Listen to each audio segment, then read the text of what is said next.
As you know, that all the recordings from our sessions will be uploaded on our YouTube channel. I will post the link here. By default, your mic and your video is on mute and it's stopped. But if you have any question during the session, you can raise your hand. I can unblock you, or you can put it in the chat where the team members can answer if it is some generic question. So welcome to the very first ECCoSP webinar on the Kubernetes. We deliver the Kubernetes related updates in the spring release at the start or mid of the year in the spring release of 2023.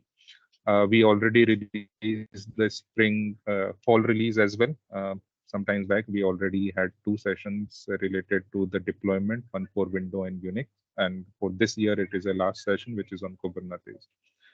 I'm here, Pushpendra Shekhawat. I'm the application lead at ENTSO-E for ECCoSP, and I have today Unicorn colleagues with me who will be presenting this to you. So now I will hand over to the Unicorn team and they can start the session. Thank you guys and all the best. Thank you for the word. Welcome everyone. Again, good morning. Today we'll go together through the Kubernetes environment for the ECCoSP components. My name is Drahoslav Stejskal. I'm ECP technical team leader. I'm working for company Unicorn Systems for 10 years, and I'm on the ECP project something like about seven years. So I'm there since the ECP3 and since the beginning of the ECP4. And I'm also a member of the maintenance team for ECP projects and for the OPD projects. Yeah, hello, my name is Daniel Lenota, and since 2021, I'm the analyst of ECCoSP. And hello, my name is Anna Landrova, and I am the project manager of ECCoSP development, and I work on ECCoSP since 2019. Okay, so let's have a look on today's agenda. Firstly, there will be a brief introduction of the Kubernetes itself, which is connected with the Docker and the Docker images, and also with the Helm packaging system. Then my colleague will show you how to deploy the ECCoSP components to the Kubernetes cluster, what are the prerequisites, where to obtain Helm charts, how to prepare the values and the deployment itself. And in the end, there will be demonstrating how to manage the Kubernetes environment, how to check the status of the environment, how to restart the ECCoSP pods, and how to change the configuration. Firstly, let's have a look on some prerequisites and the general information about the Kubernetes.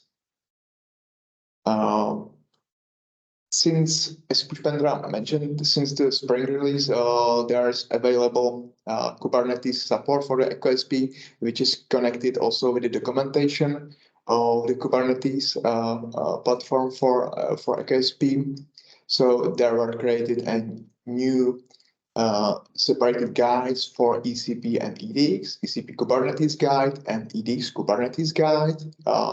This documentation is part of the ECCoSP delivery bundle, so you can find it in the package which is available on the ENTSO-E portal. And please know that there are also already 2 videos on ENTSO-E YouTube channel, which are focused on the installing of the ECP endpoint and the EDX toolbox to the Kubernetes platform. So I do recommend to watch these. Maybe if we can quickly have a look on the documentation itself. Yeah, you can see that it is a separate PDF file where it's described like what are the prerequisites, hardware requirements. There are described the Helm charts for ECCoSP, there is described how to deploy to Kubernetes cluster, how to upgrade your applications, and there are also some useful Kubernetes commands. And we have the same for the ECP and for the EDX toolbox. So this is just to make you aware that there is a separate documentation where you can find useful information, and we will also use this documentation during today's webinar. So let's move on. Kubernetes interaction. What is Kubernetes?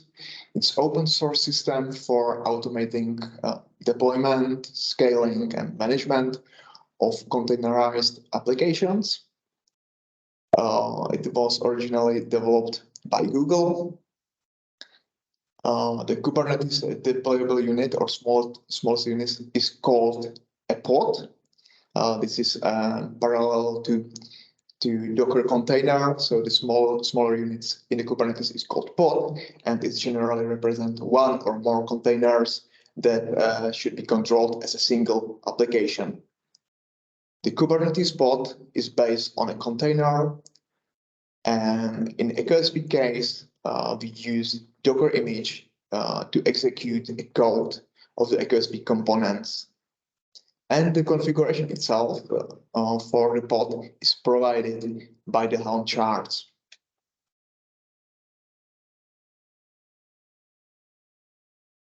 I mentioned that the Kubernetes for ECCoSP runs the Docker image. These Docker images are available for all ECCoSP components in a private ENTSO-E repository in Docker Hub. You can receive the access to the repository if you ask ENTSO-E or directly Pushpendra. Basically, what you need is a Docker Hub account where you will have granted access to this private ENTSO-E repositories. There are also listed the names of the images. Anyway, you don't need to remember them. These path or the values of the Docker image names are included in the example of the configuration within the Kubernetes bundle. If you need more information about the ECCoSP Docker images, you can have a look to the ECP and ETX installation guide to the chapter Docker support. Anyway, this is the same as for the regular Docker environment. So if you have experiences with the Docker environment, then all remains the same. You just need to know the URL to the Docker image and to know the version you want to use, and the principle is exactly the same for the Kubernetes. We have one hand raise. I will allow the mic. Yes. Yeah, Miguel, I have unmuted you. You can. Hello. Good morning, everyone. Can you hear me? Yes, Yeah, Miguel. sorry. Okay. Regarding to the Docker, I understand that there is the engine is not for free, and you need to pay some special license for that. How it is handled for the case of using Docker for ECCoSP, and what is the idea behind of that?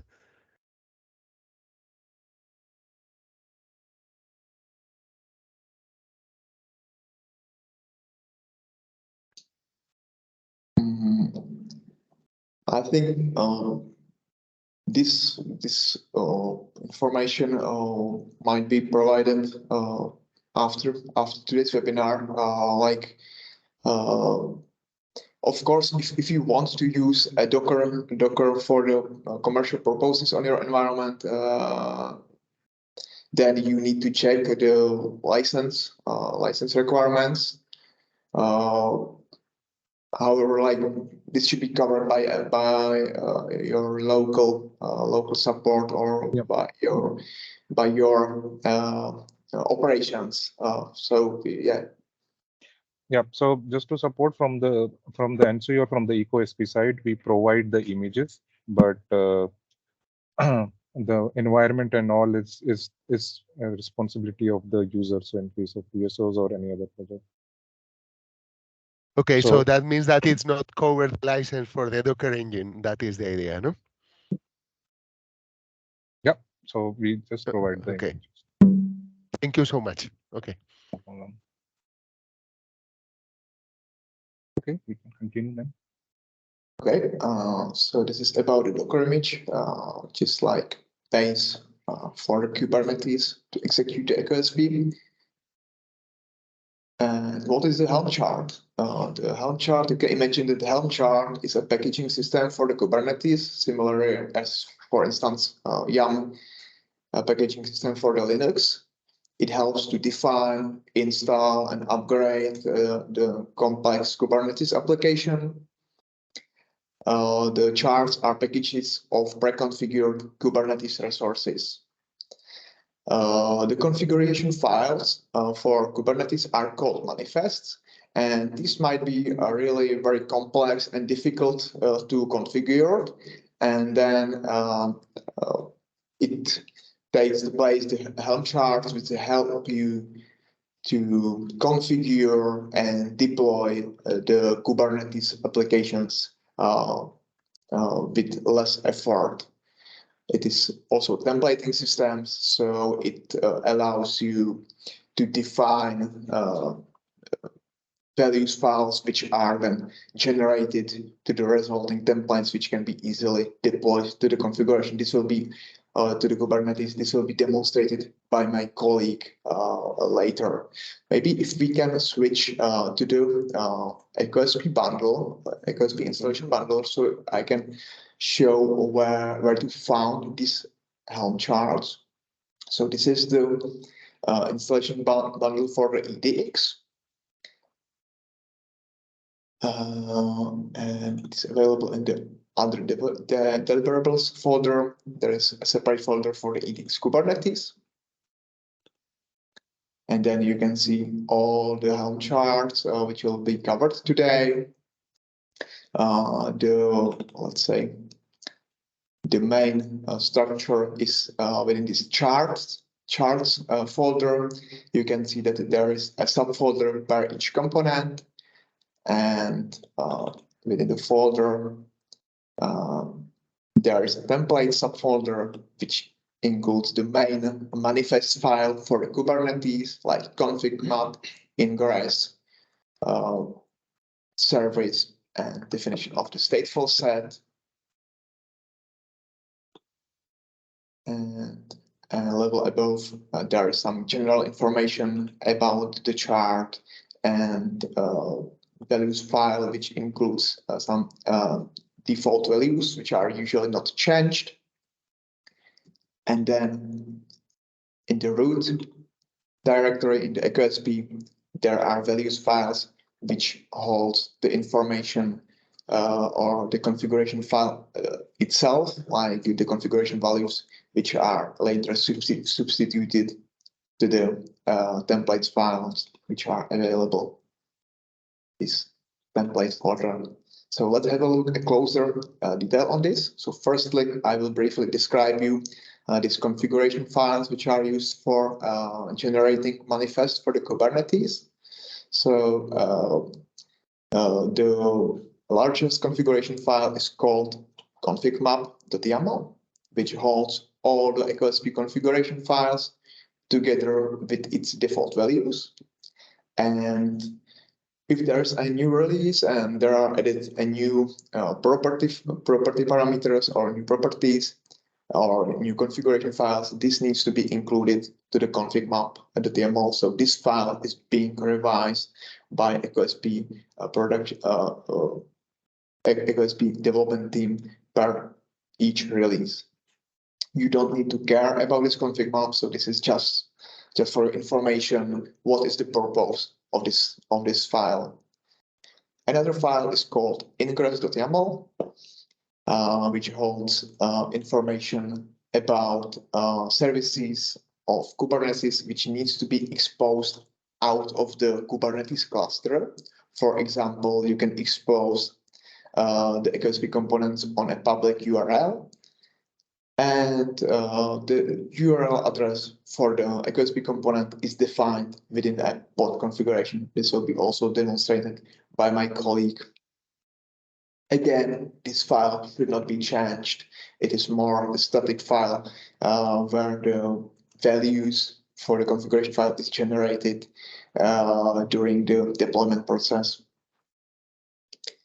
Next file is called chart.yaml, which holds meta information about the Helm chart, about the Helm deployment.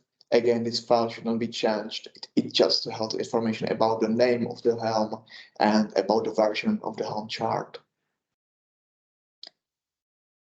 Another configuration file is named service, which defines interfaces which are required for pod communication within the Kubernetes cluster.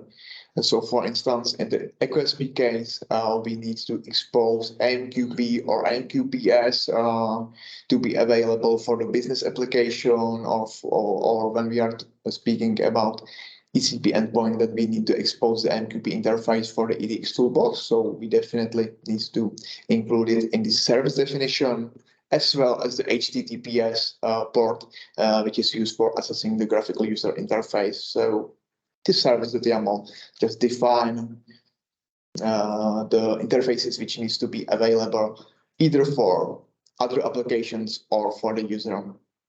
Again, this file should not be changed. And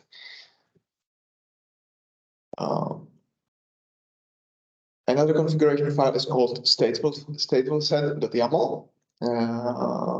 Which holds the definition of the stateful set, which is used as a receipt for creation of pod instances, and it holds information about all the configuration files, about connected file systems, about multi-directories, about storages, about all the resources, and so on. So this is kind of main manifest file for the Kubernetes.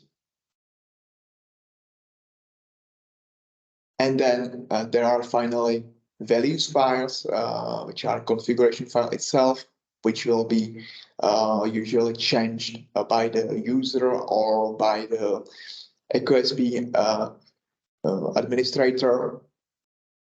There are two values files within the ECCoSP bundle. The first one is located in the charts folder with the ECCoSP component name in the files values.yaml, and it holds the default values, which are currently just the Docker images URL for some sub-applications which are used by the Kubernetes.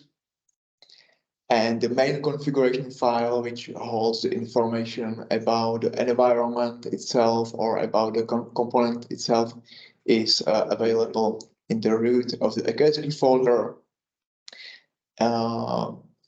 Every component has two examples of these value files, where in the first configuration file there are included all the available parameters, and in the second configuration file there are just, let's say, mandatory parameters which are usually being configured. So it holds configuration for all ECCoSP components per environment, or each component can have its own values file. It depends on your preferences. If you want to, let's say, keep the information about the whole environment in a single configuration file, or you prefer to have it separated by the components. It depends, on the ECCoSP Kubernetes administrator. One ECCoSP component can have multiple instances, which is defined by a replica count in the value files. I'll show you a bit later. And any configuration change needs to be written to this values file. So for instance, if you want to change, I don't know, path to your log files, you need to change it in the values file, not in the value file or the configuration files for the Kubernetes manifest described later, like for instance the config map, but you will be working always only with the values files. The other configuration files should be static for you. You shouldn't change there anything. And these values or these parameters from the values files are then rendered into the template files, which are later deployed to the Kubernetes environment itself. Or maybe we can switch to the editor. I will go through the Helm charts. So the first one and the largest one is this config map, which holds the information about the all configuration file. In this example, we have opened configuration or config map for ECP endpoint. In the header, you can see that there's a construct which allows to define multiple instances per the configuration file, per the values file. So we are working with this instance variable in the definition of this Helm chart. And how it works, basically, in this data section, there are written all the configuration files. So for instance, this one is the main configuration file for the ECP endpoint, which is called ECP properties. And on the left side, there is a name of the parameter. So for instance, I don't know, this ECP content storage ID. Like this name is the same as you know it from the standard installation, for instance, on the virtual machine. And on the right side, in this double curly brackets, you can see a variable, or this is like, let's say, Helm template mechanism. Like this information in the curly brackets is later replaced by values from your values file. So for instance, this storage ID parameter is rendered with this ECP properties section from the values files and from the parameter which is named ECP content storage ID in the camel case. You can see that the naming is usually the same as in the normal configuration file, with the only difference that we cannot see the dot annotation for the variables in the Kubernetes because it has a specific meaning for the Kubernetes. So we decided to use camel case instead. So this is how it is defined in the config map, and you can see on the very right of this line that there is a default value for the parameter. So in this case, the default value for storage ID is 1, which is the same as for standard installation. So if you are wondering where all the parameters are defined, this is the file, this is the config map. You can see that there is not only this ECP property file, but also the other configuration files, for instance. Let's scroll to the bottom. Yeah, another file which holds information about the users, ECP user.properties, JNX remote properties, and this is the same for all the configuration files which are usually being configured. Anyway, if you will find out any configuration file which is not covered there, or it is like difficult to cover, like it is not possible to clearly specify which parameters should be defined, then you might be maybe interested in the config map construct. So let's see on this.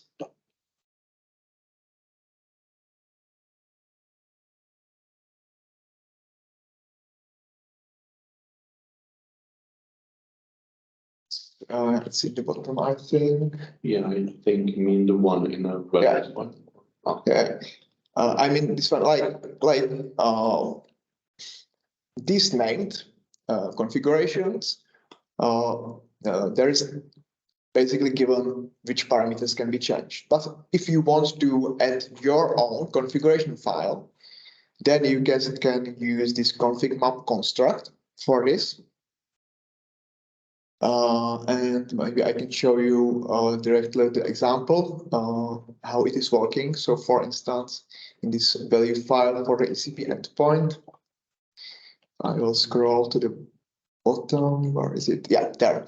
There we are defining a configuration file for JMS, the ActiveMQ and on HA.XML, which defines the information about the ECP endpoint internal broker.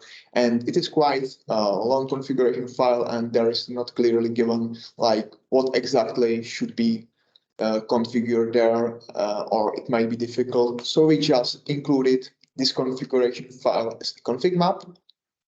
So you just define the name of the configuration file, path to the configuration file, and then within this config map section, you just paste the content of the file there. Just make sure that you will include these two spaces, which are mandatory for these YAML files. And then you just paste there the content of the file, and you simply change the configuration you're required to have specific, for instance, to increase the memory usage limit. You will change this line to, I don't know, 500, yeah, and so on. So this is the way how to include any of the specific configuration file. Okay.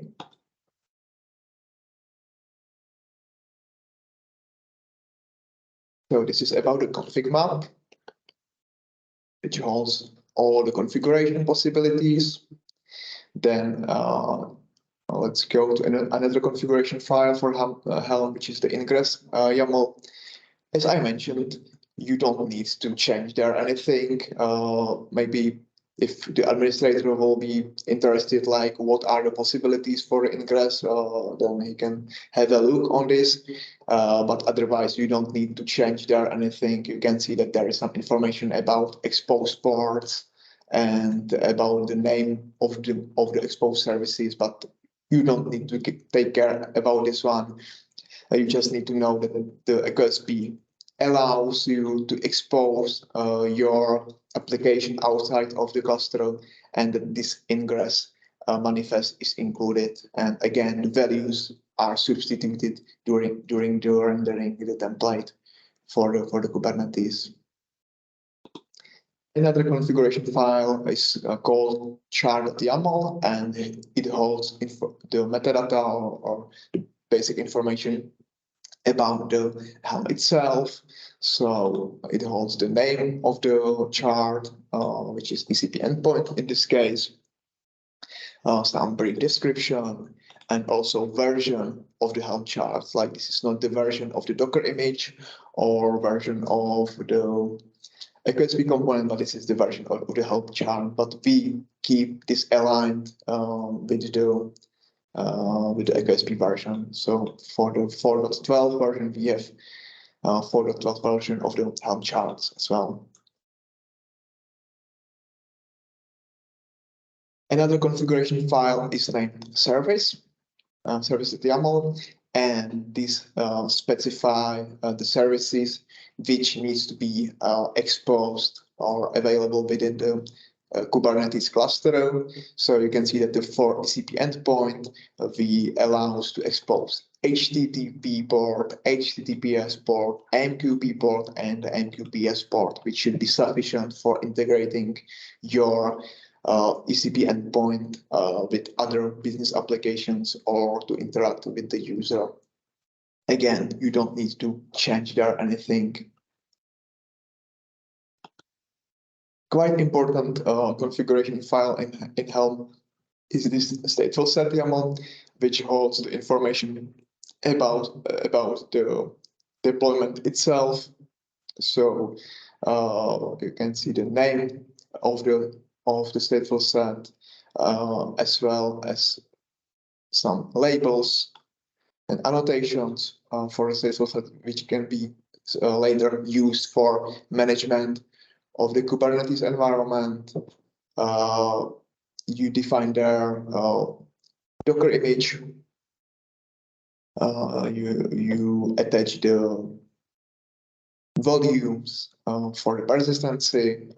You specify the security context and so on. But again, you don't need to change there anything. Like you just need to know that in the stateful set there is implemented the let's say the main manifest file for the Kubernetes, and again the values in the stateful set are rendered by the template. There's one question in the chat. Okay, has the launcher been tested in the Red Hat OpenShift?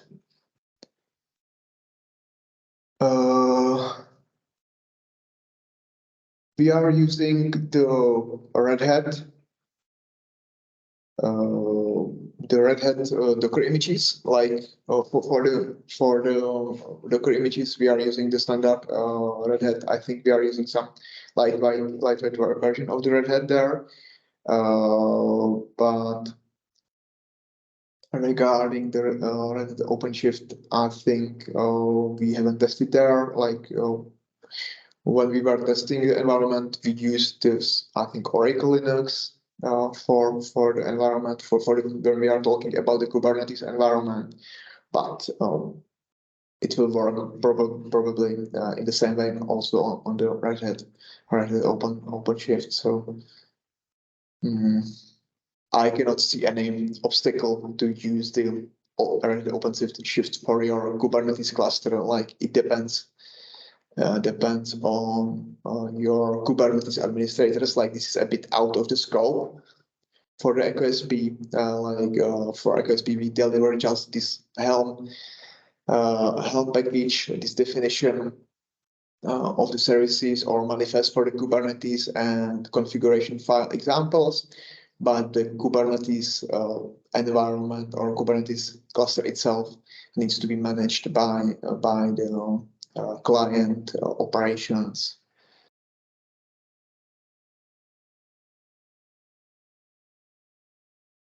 Maybe if you have any additional question, Alexander, you can ask now. You was unmuted by Pushpendra. Yeah, sorry, I didn't have any additional questions. It was just that in OpenShift you can't run pods as a root user, for instance. So there are those kinds of restrictions that require you to build an image that's compatible with OpenShift. That's why I asked. So if you haven't tested it, it probably doesn't work out of the box, but you can adjust some settings in OpenShift probably to make it work. Mm-hmm. Okay. Okay, thank you. We can make a note about that and check it. Yeah, let's take a note of it and we'll check. Okay, so far all these manifest files are the static files and shouldn't be changed. And now we will move on the values files, which holds the configuration, and probably this is the place where you will include your configuration. So the first one is values.yaml, which is available within the template folder, and it holds just the global configuration, which is usually not changed. So there's a path to some Docker images for external databases clients, and also to the visibles, which is used as a side container for ECCoSP components, for instance, for some file permission fix and so on. If you will use some private repository within your environment, then you need to change the URL to the repository either within this main values configuration file, or you can just copy the content of this global configuration and include it. You can just enter and yeah, and just delete this global. Yeah, and this is like the value file, which is a specific for your environment. And you can see that there is also a section for the global config, and you can simply rewrite the default values of this value with your custom custom values. So if you are using a private repository, you will just include it to this global section, and you will change the name of the Docker image. You will just change the URL. So this is the global values file, and let's have a look on this main value file. So firstly, there is specified name of the component. In this case, we are configuring ECP endpoint pod. So the name is ECP endpoint. Then you define if this component is enabled for the deployment, if it will be configured to false, then even if you will apply the configuration to the Kubernetes cluster, then nothing is changed. So make sure that this is always enabled. And then there is definition of your ECB or EDX instances in this instance section. As I have mentioned, there is support for array of the ECCoSP instances. So you can use one value file for definition of multiple ECCoSP components, or even the whole environment. You can use this array of the instances. So it is sufficient just to copy this instance block, which begins with the name, and just paste it in the bottom of this configuration file, and then define another instance of the component. So this is how the instance is working, and what are the parameters in the upper part. There are Kubernetes parameters, which are used mainly for configuration of the Kubernetes objects, like name of the instance, which is later used in the naming for all the objects. So name of the instance needs to be unique. Then there's information about the Docker image. So you need to specify URL to the Docker image. In our case, we are working with the official Docker Hub repository, or with the private repository for ENTSO-E. So we are using this ENTSO-E/ECP endpoint URL. And then you need to specify which version will be deployed. So in our case, we are working with the latest version, with 4.12.0, and this tag version will be always changed with a new release. So if there's a new release of the ECCoSP Helm charts, this line will be always updated to make sure that the latest version of the Docker image is used. Then you can specify number of the replicas, which is like the main benefit of the Kubernetes platform. Like, you are able to easily scale the environment.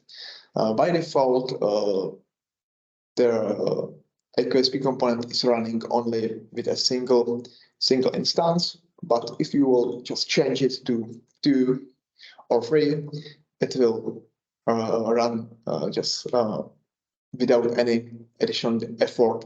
Of course, you need to use external databases for that. But once you have external database, then you can change the count of the replicas, and the environment will scale automatically. So this is the replica count, and then you need to define amount of the resources, the CPU, how much of CPUs and memories you want to allocate for your instance. So for this ECP endpoint instance, we have allocated, like, at minimum half of the CPU, which is this 500 millis. And we have requested 1 GB of the memory per pod. So this is the minimum, which is used when the pod instance is created. Like, when the pod is created, then this amount of the resources is allocated always. Of course, you also should somehow limit the pod to have it under the control. So we have also specified the limits for the pod, which define the maximum amount of the resources used by the container. So in this case, you can see that the maximum is 1 CPU per the pod, and memory is 1.5 gigabytes per the container. Just make sure that these resources are aligned with your configuration for the Java virtual machine. Maybe I will scroll down to demonstrate what I mean. Like, these are the resources just for the Kubernetes pods. But within the Kubernetes pods, there are running the Java virtual machine resources, and these are specified by a separate configuration file on the Java level in the env-conf file. And there you need to specify the memory allocation for the Java application, like XMS for the lower bound of the Java heap memory space, and XMX for the upper bound of the Java heap memory size. And the maximum memory size should be always lower than the value which is provided for the Kubernetes resources. So in this example, you can see that we are allocating at maximum 1 gigabyte per the Java virtual machine. However, if you will have a look on the limit, you can see that we are allocating additional 500 megabytes to make sure that this will be sufficient. Otherwise, if the limit will be lower or the same as the XMX, then it can happen that if you will reach the limit of this Kubernetes configuration per pod, then the pod will be automatically restarted, which is not desired, of course. So just make sure that these limits are aligned with the XMX configuration. Another limit is about the storages. So we have two limits for the storage. The first one is for data storage, and this data storage is used for the embedded database and for the certificates. If the external database is used, then the lower for the storage data can be lower, because then you hold there just the certificates and you don't really need the 1 gigabyte. But if you are using the embedded database and traffic is bigger, then maybe you need to increase also the amount of the allocated memory for the embedded database. We have also storage for the logs, which is kept in this storage logs section.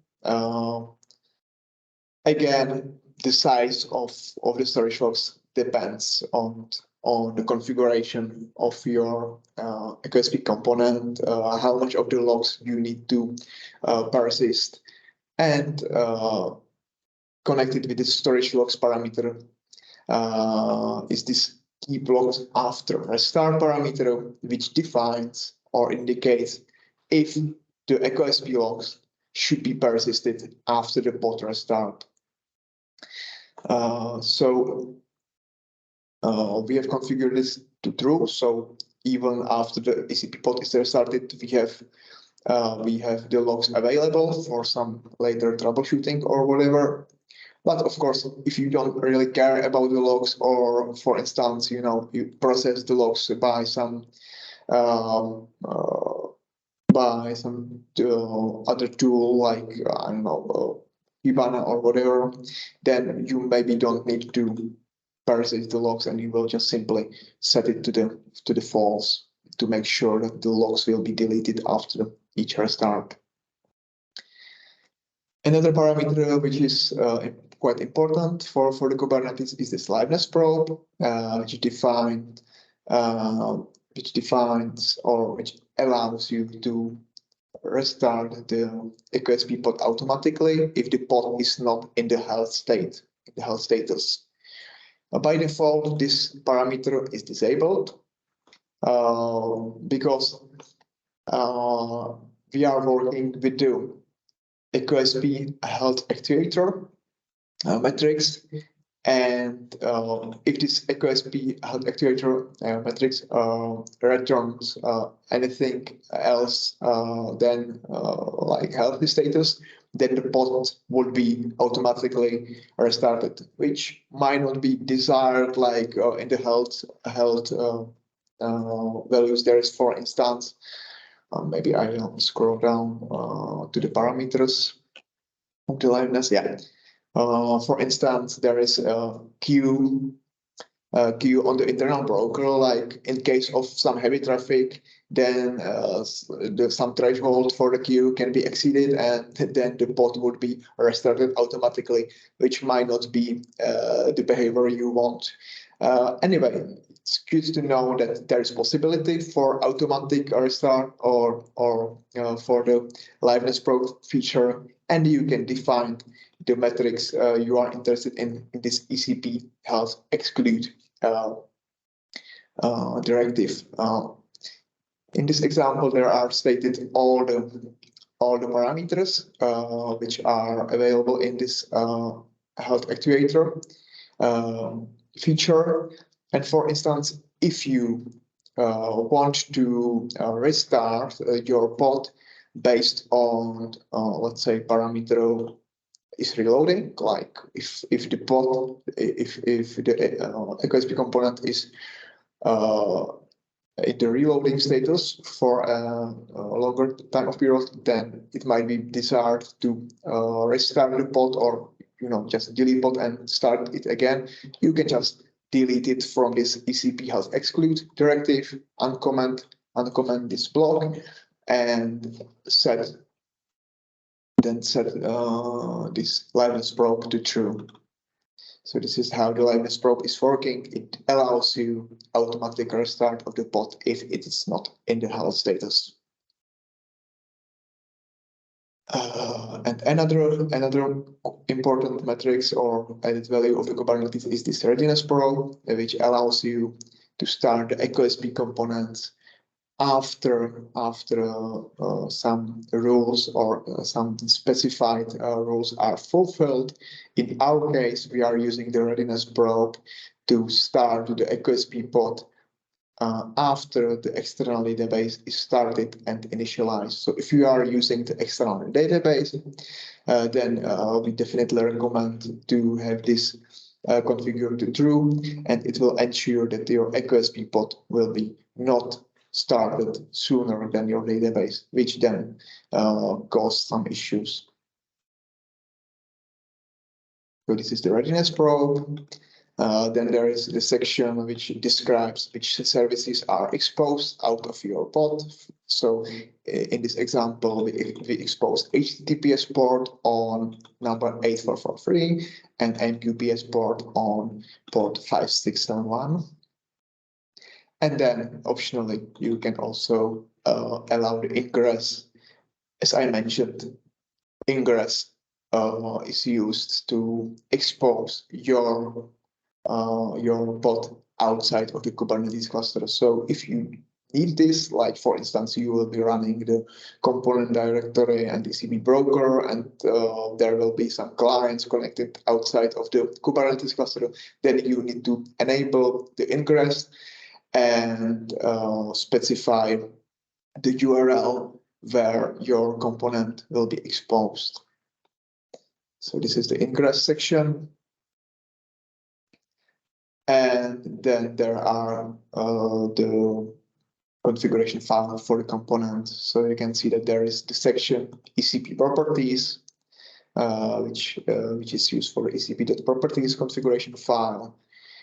And there are examples of the configuration parameters together with the description. So for instance, this Spring profiles active parameter stands for parameter spring.profiles active from the standard configuration file.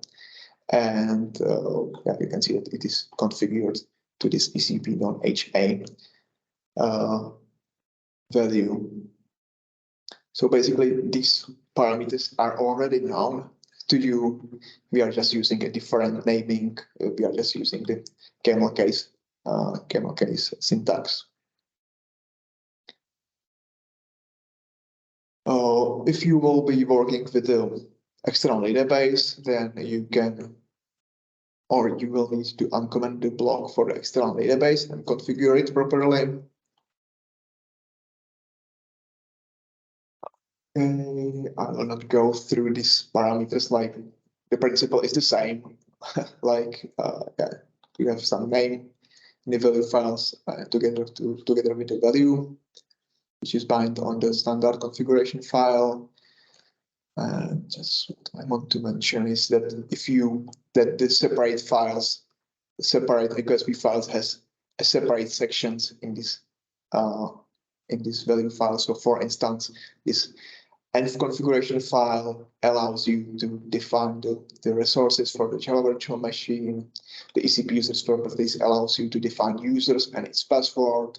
You can optionally allow the JASIP encryption. You can expose the JMX interface and so on. So this is about the configuration files. And yeah, I've already mentioned this one, the configuration of some specific files. So I will skip this one. And is there anything? Yeah, I haven't mentioned this global config parameters. These two ones. The first is about the storage for your bot. So you define there a class of the storage, which is basically the name of the storage which needs to be provided by your Kubernetes cluster administrator. So if you will request a new environment for your ECCoSP, you definitely need to know the storage class name, which is the place where your data will be stored. And you also need to know the name of the secret for your image repository. So in our case, we are using the record name for the secret, which is holding the information about images like the user, password, and the URL, the Docker repository. So this is the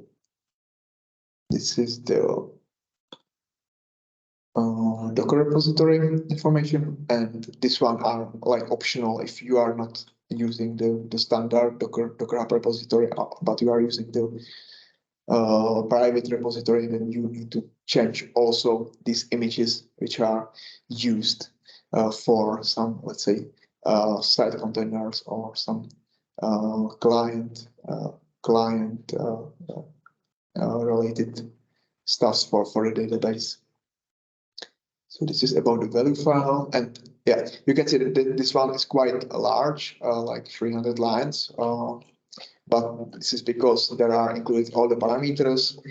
But for instance, in this EP2, there are just, let's say, mandatory parameters or the parameters which are usually changed, which are usually being changed, which is shorter, and you can even omit the parameters which are not used. So for instance, if you know that you are using a standard data directory with the standard key store location, you can simply delete these lines and just use the default values which are provided within this config map.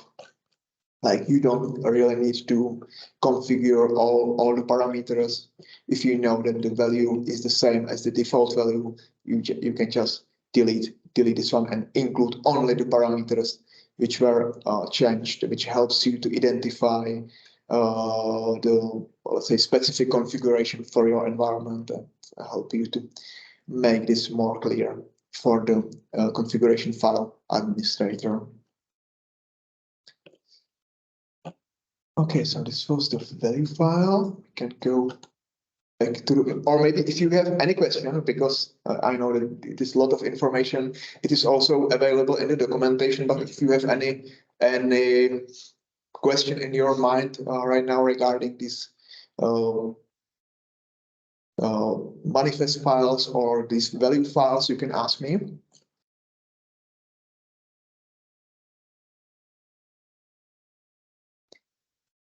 in the chat. Nothing in the chat, so maybe. We have one hand, right? One hand, yeah, I see. Andra, can you unmute while? Yes, I'm just doing that. Yeah, while you can ask the question now.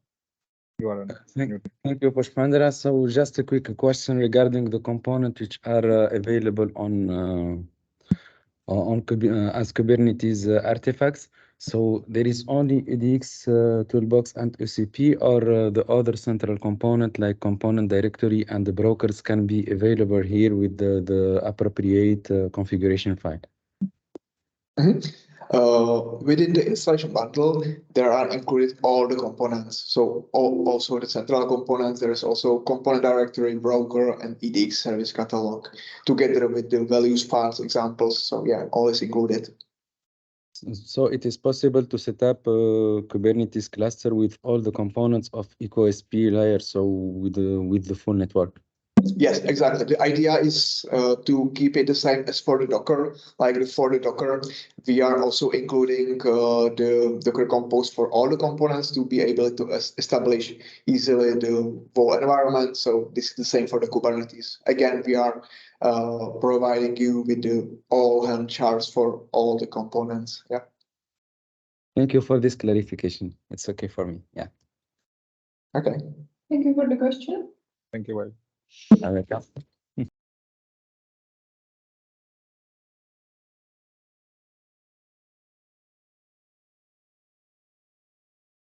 Yeah, so that's probably. Yeah, we can. Yeah, we can. So we can go back to the configuration. I think that covers my topic about the Kubernetes and the Helm chart. Yeah, and we can move on the deployment of the ECCoSP itself. Yeah, Now I hand over to Daniel. yeah, thank you, Rasa.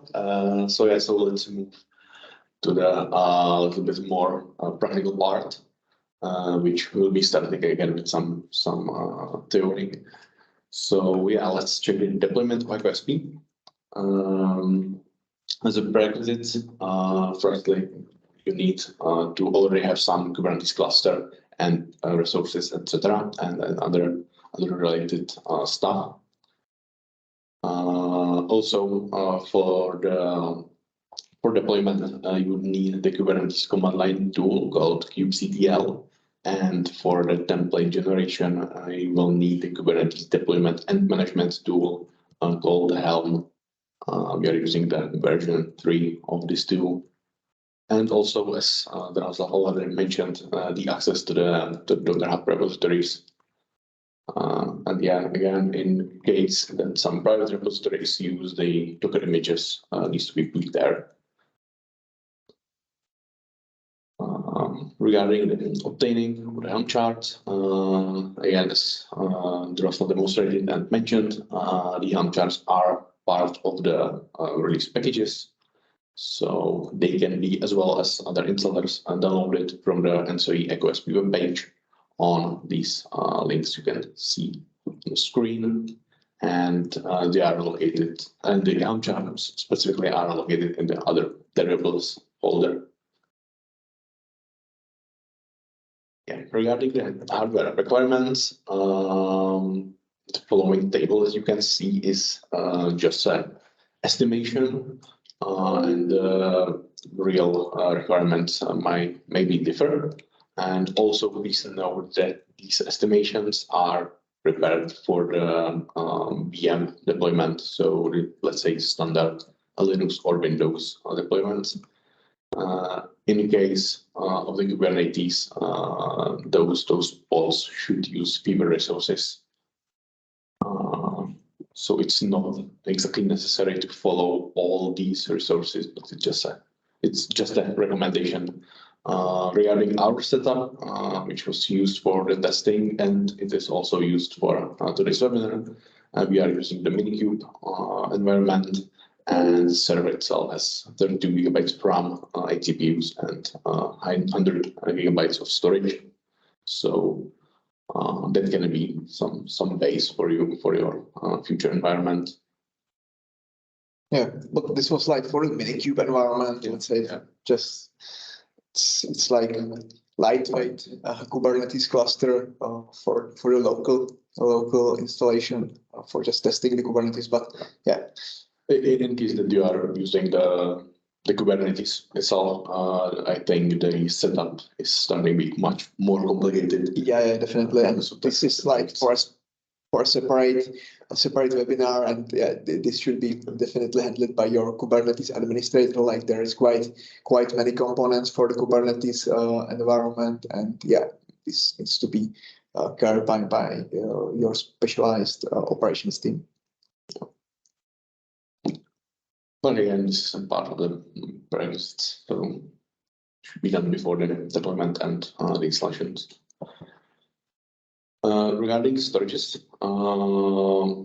we are using two types of the storages within the Kubernetes for all components except the EDX toolbox and in the non-HA, so the standard deployment. And we are using the standard storage. And in case of cluster deployment or the EDX toolbox itself, we are using the shared storage with type read-write many. Also, it's not included, but standard NFS can be used. You can also see why this shared storage is necessary for those components. So in case of EDX toolbox, it's necessary, it's mandatory because of the DMS and potentially FSSF in case that this channel will be used. And for the ECP components, there is mostly because of the certificates or the FSSF in case that the cluster deployment is being used. We can also check the storage types later in this webinar during the deployment. Yeah, this is something which you need to consider before creating or requesting the environment. Like for the ECP components, or you are fine with just standard storage with the read-write ones type, but for the EDX toolbox, or if you plan to run the cluster and share the storage, then you need to request the storage of type read-write many. So for the EDX toolbox, it's mandatory because you don't want to change the storage type after you decide to go from one instance to multiple instances. So we request from the beginning the storage type read-write many for the EDX toolbox. Yeah. And yeah, optionally you can use the shared storage also for the sharing the certificates between the ECP endpoint and EDX toolbox, which can be pretty handy and can make the deployment a little bit easier. But then you also need to change the permissions, etc. Regarding the network flows, which needs to be opened in firewall, this applies only when the ECCoSP components are needed to be accessible from the outside of the Kubernetes cluster. Within the cluster itself, you don't need to undertake a firewall. It will be managed within the Kubernetes. But once you need to connect them to some, let's say, completely external business application or some external network, then you might need to open the flows for these ports that you can see on the screen. So just briefly, for the ECP endpoint, the inbound 5672 and outbound connection 5671, and then for both the 8443. And in EDX toolbox, the inbound connection on 8443 and the both inbound and unbound connections on port 5672. And then also in case that some external database is used and the external database is not within the Kubernetes cluster, it's completely outside, the ports for the external database will be needed also to be opened. You'll get, I think, on the next slide, so the external databases and preparation before installing.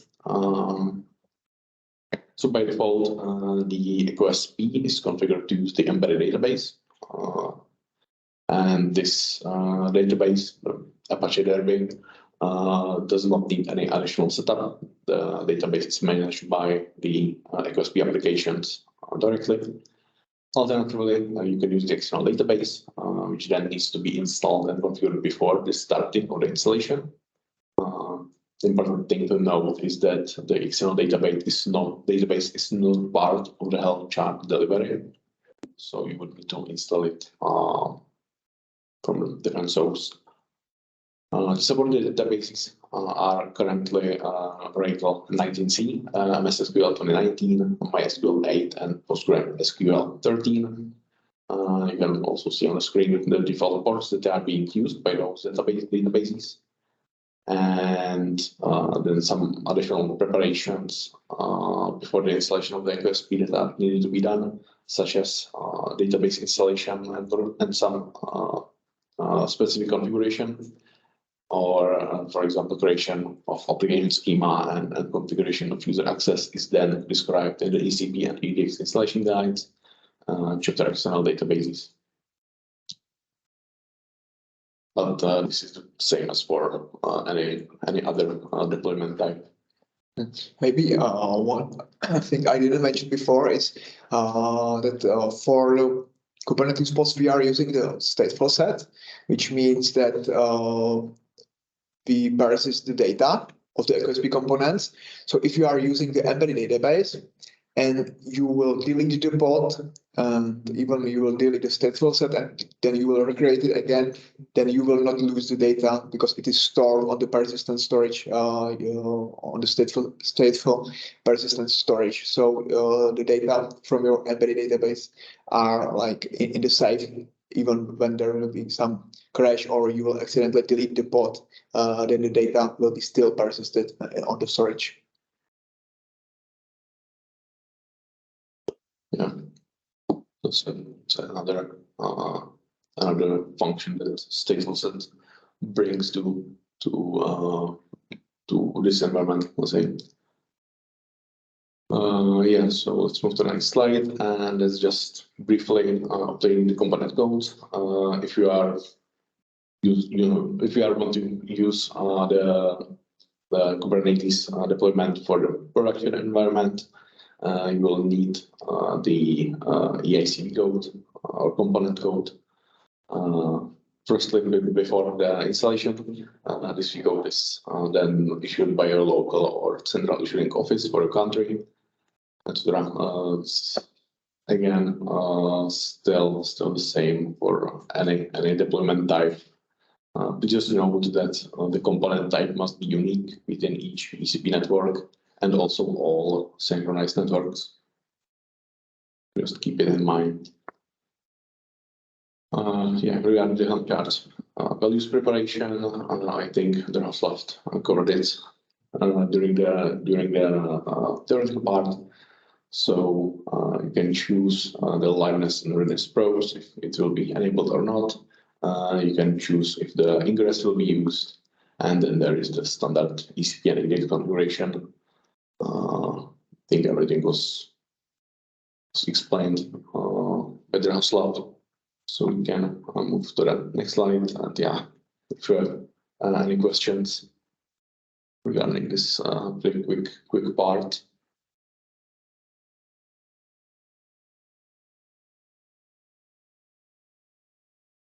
If not, I think we can move to the deployment itself. So One raised hand by Wow. Yes, I have a question, and please let me know if it is part of the deployment. Then I can ask it later on. So my question was more about the high availability mode of either ECP and EDX. So if we want to set up a cluster of ECP in high available mode, how this can be reflected in terms of pods? Because we know if we want to scale our application in Kubernetes, we need to add pods in a dynamic way. So how this is reflected if we want to set up an ECP endpoint or EDX toolbox in high available mode? Does it create it dynamically, or it shall be configured before in configuration file to set up the cluster? The replicas are being created dynamically, so you just specify number of the replicas, and the replicas are created dynamically then. And as I mentioned, you just need to make sure that you are using the external database. So if you can scroll down a bit, yeah, you will just uncomment this section which is related to the database. You will specify where the ECCoSP component will connect, and that's it. So then you can just easily scale the replicas up or down as needed. Yeah. Okay, so and then the IP addresses or the links between SCP endpoints will be managed in dynamic way. This address is specified by the service name. If you can maybe, Daniel, scroll to the definition of the internal broker where it is exposed. Yeah, you can see that the internal broker URL is exposed on the domain name or on the name of the service. And this service is the same for all the instances of the pod, like for all the replicas. So you just don't need to change anything there. And if there is a request on the ECP cluster, then it is forwarded to the service, and automatically some load balancer will forward this request to active ECP endpoint. Yeah, that's great. And so moving from single node or not high available mode to high available can be managed directly from the Kubernetes administration, I guess. So yes, yeah, exactly. Okay, thank you. Any other question? So yeah, so let's check the agenda. So first we will check the environment that we are using currently for this webinar. Then we will demonstrate the deployment together with the registration of the ECP component, and then integration of the EDX toolbox. And then we will just do some quick smoke test. So regarding the environment, we are using the simplest ECCoSP network. All components are running the Apache Library database, and the ECP endpoint 1 and EDX toolbox 1 here on this schema will be deployed during this webinar. So within this environment, we have just one component directory, one ECP broker, 2 endpoints for each EDX, and there is EDX toolbox and EDX service catalog. And the last pair will be deployed. So regarding the deployment itself, deployment is pretty easy once you have everything prepared in the values files. So you need to create namespace, which we have already created. So just we will mention this command. So kubectl create namespace, and then the name of the namespace. Then we will need to generate the template by this Helm template command. Then apply the template by kubectl apply, and then we will continue with the registration. The process of the registration is the same, just using the service URLs instead of the IP address of the component directory, as Drauzek mentioned. This deployment is also mentioned in the Kubernetes guide, specifically chapter 8, where basically the same commands are being explained. So you can see chapter 8, the deployment to Kubernetes cluster, and then first step, the Helm template rendering by the Helm template command, which consists with some name, chart, and some flags. So yeah, and there's also the example of those values. Yeah, then some examples for each ECP component, and then There is again some explanations. Then the kubectl apply command, again mentioned within the documentation. And then the chapter 8.3, the ECP components initialization. So basically the registration, etc. So I think we can proceed with that. There's one question. Yeah. Okay, from Christian, is the initial route import also done with Helm and using the ECCoSP API? No, this is not done by the Helm. Like if you are talking about the, I'm not sure if this is about. I have unmuted Christian, so if you can. Yeah, if you can clarify.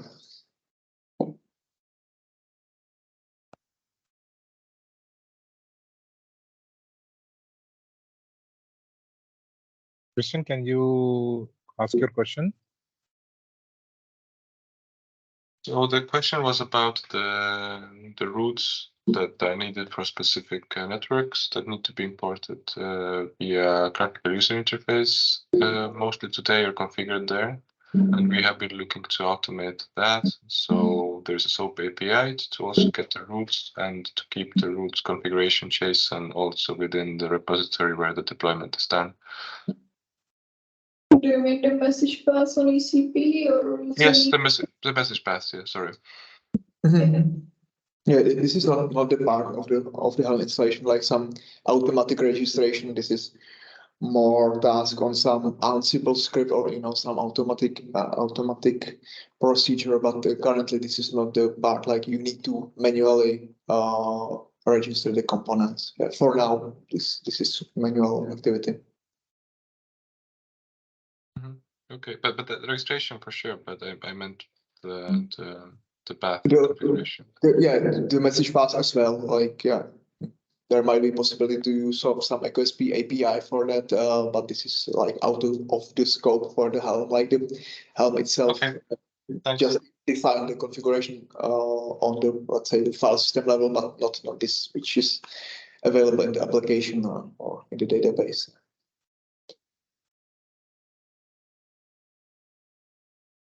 Yes, well, that's everything. I think we can proceed with the deployment itself. So firstly, let's check the namespaces. Check that we have the namespaces there already. So I will use the kubectl get namespaces command, and it will list all available namespaces within the Kubernetes. And we will be using this ECCoSP namespace for this deployment. Also, let's firstly check the values files that we will be using, and let's check some changes that we have made as a part of the preparation. So let's check the ECP endpoint first. And yeah, most of the file is the default and the default settings. Everything that has changed is just that we have uncommented the pull policy to make sure that the ECP endpoint version 4.12 will be pulled in case that is not present already within the Kubernetes system. Another option for this pull policy would be, for example, always.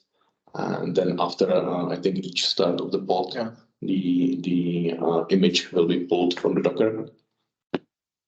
So this can be ending. And yeah, the memory limits are still the same, the default ones, as well as the settings of the liveness and readiness probes. But the thing that we have enabled for this webinar is the ingress. So we will be using the ingress in this case. So everything that was done is basically just changes related through and uncomment those lines, and it's everything for the enabling of the ingress. in case you want some different host name, for example, you can change it right here. Please note that these hosts are then need to be added to the DNS server or to your local hosts file to be able to access it. Yeah, and then the rest of the configuration is still the default. So yeah, interesting there. So let's continue with the template generation. So I will be using the Helm template command for this with the name definition and chart path definition, let's say. Then the F flag with path to the values file that from which the template will be generated. Also with the specification of the namespace that will be used by the -n flag, and it will be stored to the template YAML file.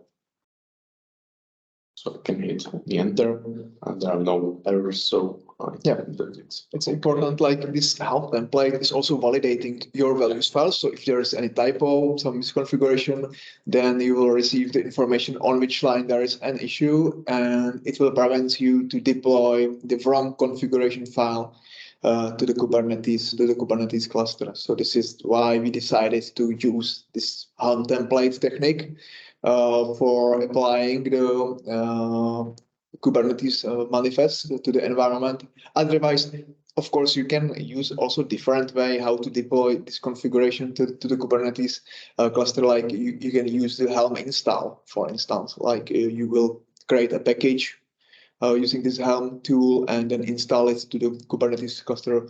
But for our case, we have decided that we will firstly generate the template. We will make sure that there is no typo, or maybe you can also review the template file. Like if you will open the template file, then inside you can see all the Kubernetes configuration, like the complete manifest file. And after you are sure that all is as it should be, then you will just apply it to your Kubernetes cluster. Yeah, maybe we can show how it looks. Check it. Because the template file is then a little bit different than the values one. Yeah, this is basically like the Helm manifest files, the static ones which were demonstrated, and then this is the same but with the generated values instead of the current brackets. So it's values were substituted there. Yeah, there is a comment on that.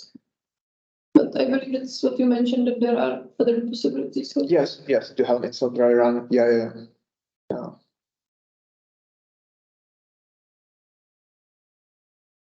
Yeah, that's correct. Yeah, that's like, as I mentioned, there's multiple possibilities, and it just shows to use this Helm template and apply. Of course, we can also describe in the documentation the installation via the Helm install. But yeah, you are right. The Helm install dry run will do the same job. Yeah. So the template is generated. As you can see, the file looks a little bit different. And right now we can use the kubectl apply command for the deployment of the pod. So kubectl apply again with a flag F for specification of the path to the template file, and then also the specification of the namespace in which it will be deployed. So I will hit enter. You can see that the config map service stable set and ingress has been created. And actually we can maybe you can you can a bit explain the naming of all these objects. Like you can see that some names were generated, and yeah, it is like merged into the name, like using the namespace, then name of the component, which is the ECP endpoint. Then there is name of the instance, And then there is type of the, let's say, the resource. Like for the config map, it's again like this is dynamically generated based on your value files configuration.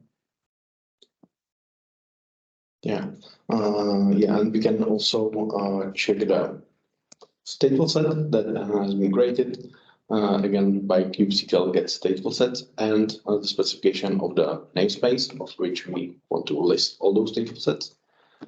So here you can see that the new stateful set was created, and it's currently all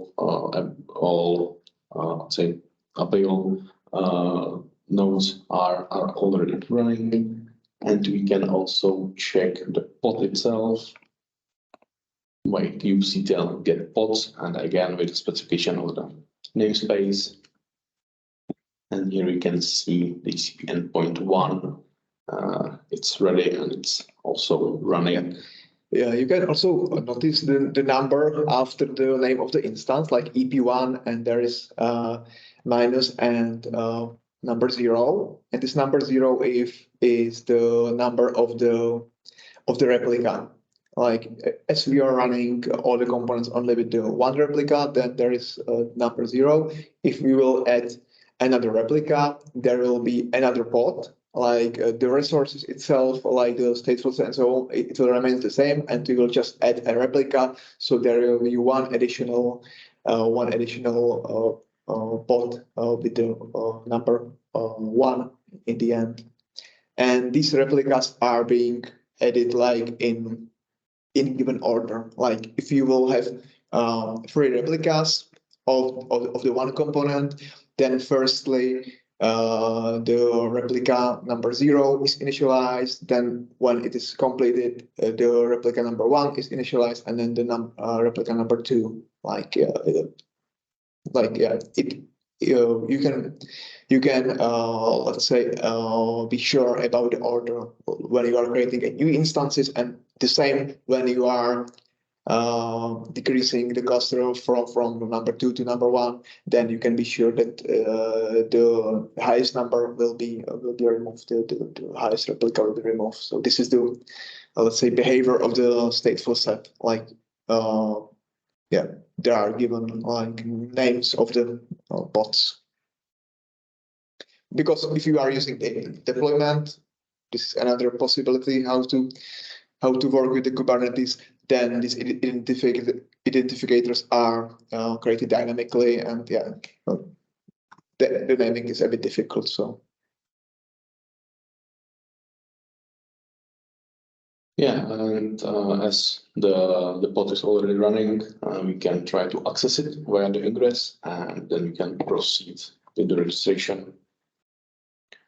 So access the ECP endpoint 1. You can see that I'm accessing the ingress host there instead of an IP address.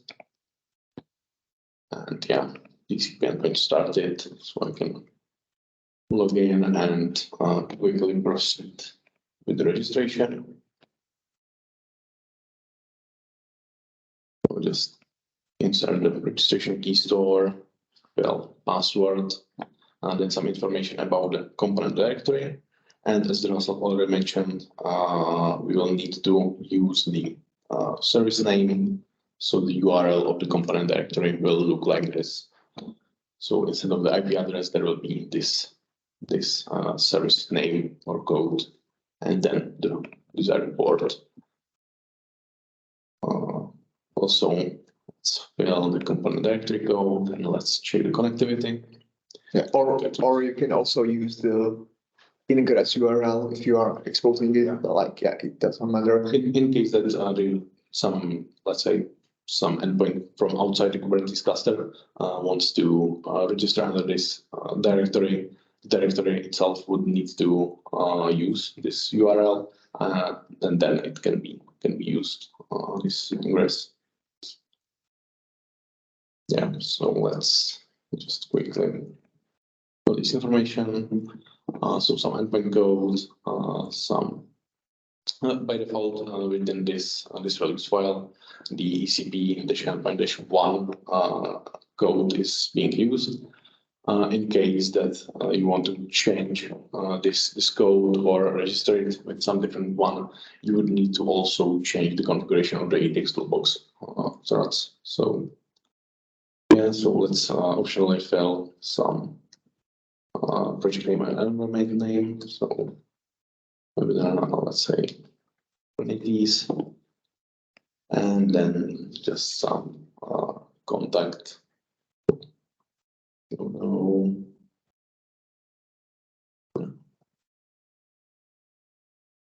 Some phone number, check this check button that we have read and understood the GDPR disclaimer, and submit the request. Yeah, registration still the same, and nothing special. So I will just quickly approve the registration request, and we can continue with the creation of message path and then deployment of the EDX toolbox. Do it, and in a few moments the endpoint should change its status to active. In the meantime, we can maybe quickly check the values file for the EDX toolbox. So, toolbox, and the same changes are made here as well. So mostly default configuration file, just with enabled ingress, and just with set the pull policy. And also maybe you have to specify the service for ECP endpoint where you will connect. Yeah, definitely. If you are using the default component code for the endpoint, you don't need to change anything. But in case that you are changing the instance name or the component code, you need to also change it here within the configuration. So here is the service name for the ECP endpoint that we use for the connection. And also it's maybe the top point.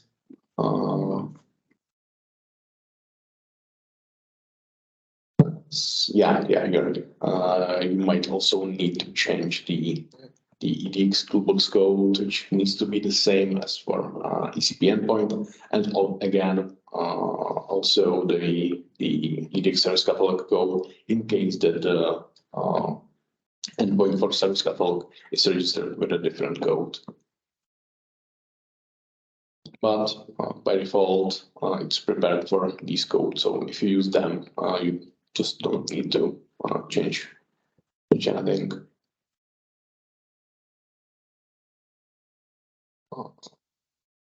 Yeah, so let's continue with template generation. So again, I will use the Helm template command. Command is the same. We are just using a different values file. Hit the enter. There are no errors, so the values file is valid. We can also check that there is the file, and we can apply it. But before that, let's check the ECP endpoint, which is already synchronized and in active state, so we can create quickly the message path. Yeah, and right now the ECP endpoint is ready for the integration of the EDX toolbox. So let's apply the template by kubectl apply command, again with the F flag and specification of the path to the template file, and also the N flag for specification of the namespace. So hit enter. Again, these config maps, services, and ingress are being created, as well as the persistent warning claim. In this case, this one is used for the shared storage, and it's also listed. And as we already mentioned before on the slide with those storage types, this is the one that will use the NFS claim type, or not sure what it's called, but we will get to that a little bit later in the last part of this webinar during the management of the pods. So we can check the pod again by using the kubectl get pods command, and here we can see that the EDX toolbox pod is created and is currently running. Because of integration and to make the connectivity between the ECP endpoint and EDX toolbox secured, we also need to change their certificates. The EDX toolbox need to have the certificate from the ECP endpoint, and the easiest way is to just copy the out key store from the endpoint node and put it to the EDX toolbox. And that will be what we will do right now. So I will use the kubectl cp command firstly to copy the out key store JKS to my local file system from the ECP endpoint 1 pod. This is done by specifying the pod name and then specifying the path to this file that needs to be that you want to copy, and then also the specification of the path of your local file system. Unfortunately, this cannot be done like directly from one pod to another. It needs to be done through the local file system. And then again, the specification of the namespace is necessary, so the kubectl will be able to find this pod. That's why we'll hit enter. We'll load this information, and we can see that the out key store will successfully be out of the pod. And right now, all we need to do is to copy this out key store to the pod, to the EDX toolbox pod. So again, the kubectl cp command. Just right now, the order of the paths will be in a let's say opposite way switched. So firstly, the path on the local file system, and then the path to the desired pod, again with the exact path where the file will be copied, and again the specification of the namespace. So if enter, it will be copied into the pod, and also because we have specified that the out key store will be copied to the EDX toolbox as an out key store JKS, but the toolbox uses also the key store JKS file name for some functionalities. So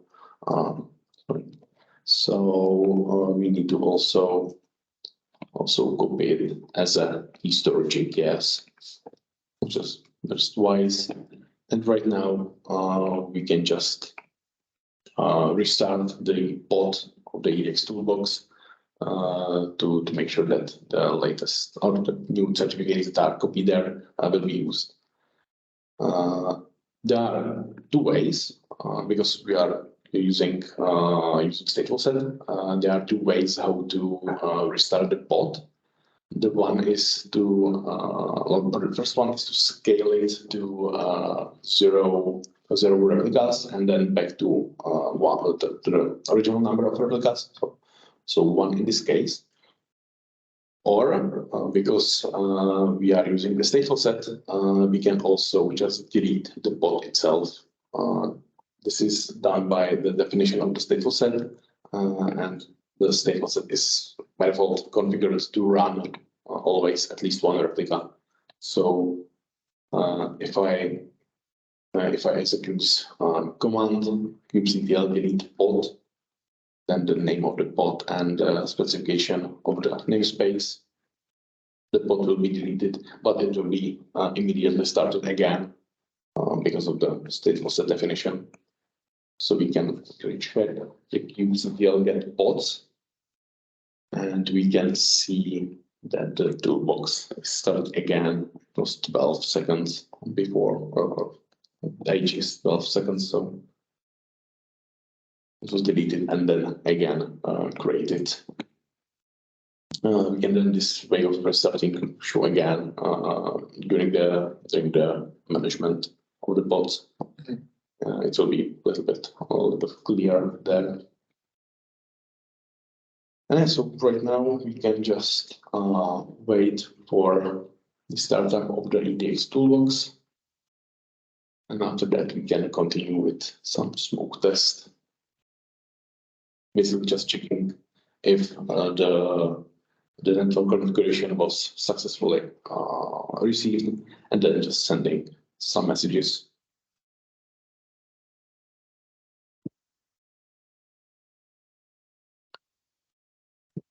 This process is also mentioned within the EDX Kubernetes guide, and the chapter is really similar to the ECP one, just maybe a little bit shorter because there are less components. So again, the template rendering, etc. The more important, more interesting part is the EDX component initialization, where the kubectl cp command and the reason why it's needed is mentioned there and explained a little bit too in detail. Yeah, so all necessary informations are mentioned here, as well as starting and stopping the Kubernetes pods. Yeah, and we can see that the EDX toolbox has started successfully. Log in to GUI, and we can check the settings page, and we can see that the network configuration is already received. So the toolbox is synchronized with ECP, with the EDX service catalog. It might not happen this quick if in case that the toolbox is not yet added to the network configuration. But in our case, as a part of the preparation, we have already added this toolbox to the network configuration, so it's synchronized immediately. And right now, I can just try to send a message to the second toolbox that is in this network, which has the code ECP endpoint 2, some message type, and also put some text file as a message content, send the message, and we can see that the message is received. We can also check the second toolbox and check the message there.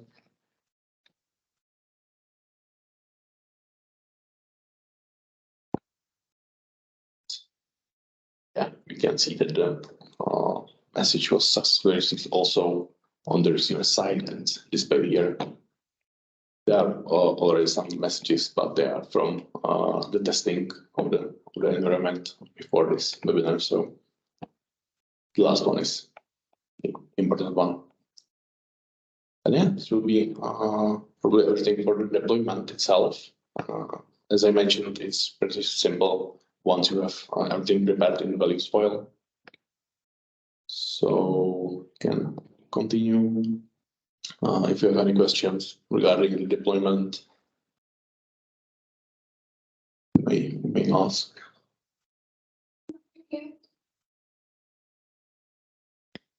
Maybe I will just repeat, like Daniel demonstrated you how to deploy the components one by one, but there is also possibility to just merge all these values files into the one, and then we will be able to deploy all the environment by the one command. So this is just for demonstration purposes, but in your environment, you will be probably deploying the environment using the one value file to simplify the process a bit. Yeah, so if there are no questions, we can continue with the management of the Kubernetes environment. So during this let's say part of chapter, we will check how to check the status of the pod, how to restart it, and how to do some reconfiguration. So one option is to do it via the command line on Kubernetes server itself. Then we will need to use the kubectl get pods for the status check. We have already seen those information. So how many replicas are ready? What's the general status of the pod? How many restarts were there? That's pretty important when you have enabled the Linux Pro. Yeah, if there is many restarts on your pod, then there is definitely something wrong. Like there shouldn't be high number of the restarts, like it is indicating the crashes of the ECCoSP instance or pod instance. And also here we can see the age of the pod, so we can see how long it runs without any restart. Within the command line for the restart, as I mentioned, there are two ways. We can rescale the stateful set by the kubectl scale stateful set command, or we can just delete the pod, which might be easier and quicker in this case. And regarding the reconfiguration, all configuration changes should be done within the values file. And then the new template needs to be regenerated and reapplied to make sure that no configuration will be lost. But another option is to manage the pods within some IDE. In this case, we are using the OpenLens, and this will provide some additional information about the CPU and memory usage, some interesting graphs. But most importantly, the more user-friendly overview of the pods. So we can list the pods here within this ECCoSP namespace, and we can see the container in which state it is, and when it started. We can check that it's controlled by the stateful set, on which node of the Kubernetes it is, etc. The age, the status, and much more. We can maybe show the restart by deleting the pod. So let's say that I want to restart the EDX toolbox one, and I will just delete the pod. And you can see that the pod will be terminated and then immediately start again. So here the status pending. That is changed as well, and after it's initiated, the status will be changed to running. We can also check the stateful sets. Maybe if you can also display the scaling possibilities. How to scale those. We can check the stateful sets. So here you can basically see the same output as from the command line command. So there's a list of the stateful sets and their age, number of replicas, and number of active pods. And another possibility is that was mentioned is to rescale the stateful set. So I can this time say restart the EDX toolbox 2. I'll click here on the scale, change it to 0, and basically right now I have stopped the application.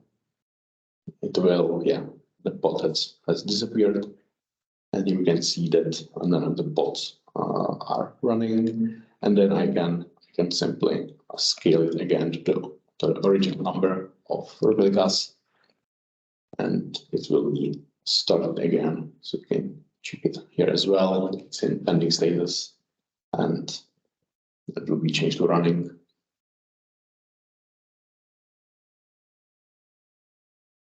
So, yeah, so there is also the option to reset the stateful set.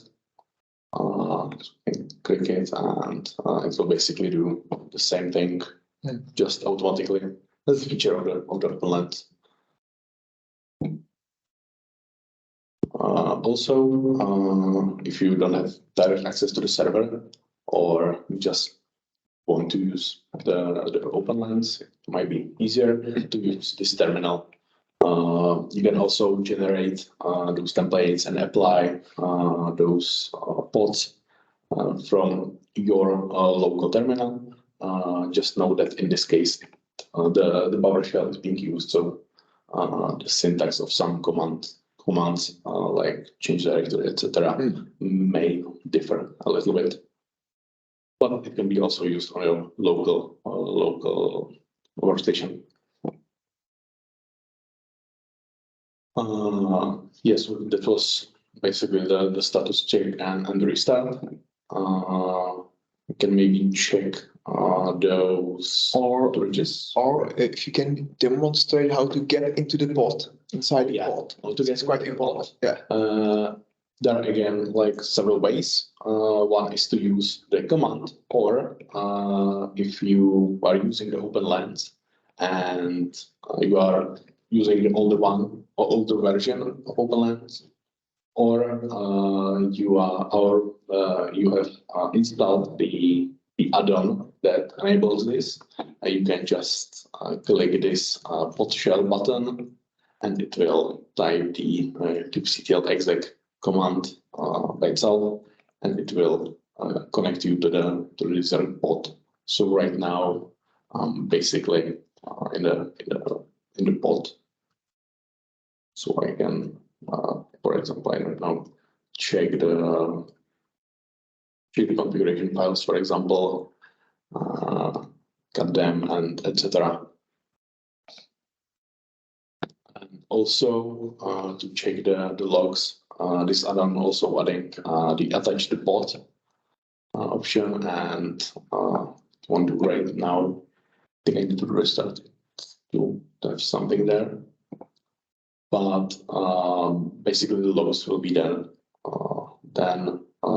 displayed here in the. It's more for initialization of the toolbox, but otherwise it's better to use the tail and and just go to the log folder.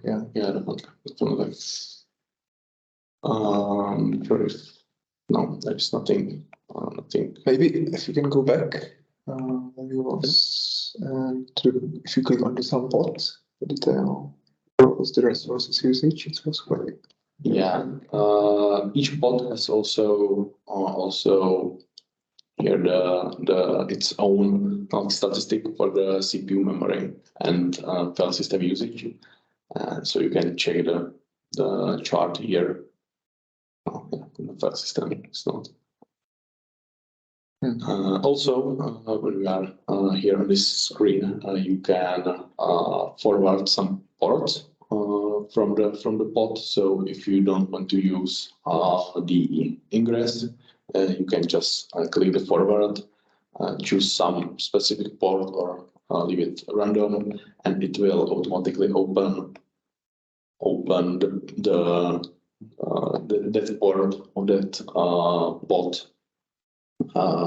in your browser from localhost and some randomized or specified port, depending what you have to choose as an option. Yeah, you can do the same on the command line without the lines using the port forward command, but this is just helping you to ease your life just by remembering all the command, but you can click it on the GUI.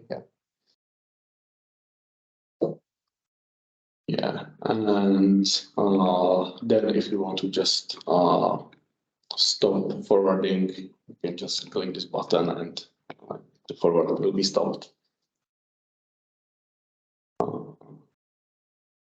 Yeah, we can check the storages. So as you mentioned already, all components are using the standard storage class, but the EDX toolbox for its shared storage uses the NFS client. So you can see right here also with the size and again age and status, if it's bound or in case that it's not used by any pod. The status there is different.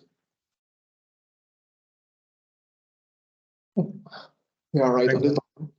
Maybe we'll leave some time for questions. Yeah. Do you have anything in your mind? Yeah. So from just to clarify, Pushpinder here, so the tool we demonstrated is just for the demo purpose. Any TSOs and the users can use any other as well, and it might differ from what we have shown, right? So Yes, exactly. This is just example of the tool which provides you graphical user interface for the Kubernetes. This tool, the OpenLens, is free, but of course you can choose any of your preference. thanks. Fine. So we'll reach to the end of the webinar with this. So if you still have some questions, you can raise your hand or put it in the chat. I think there is one question.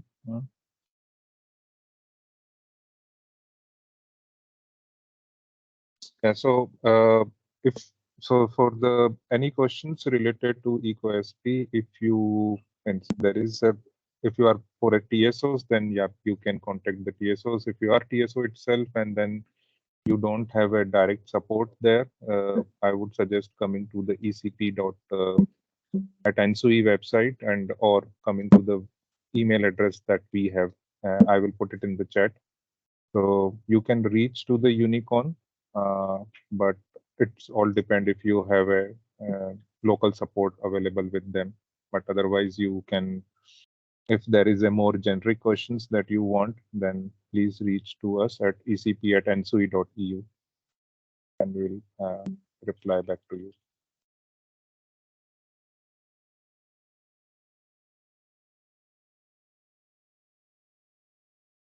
Any other questions or remarks?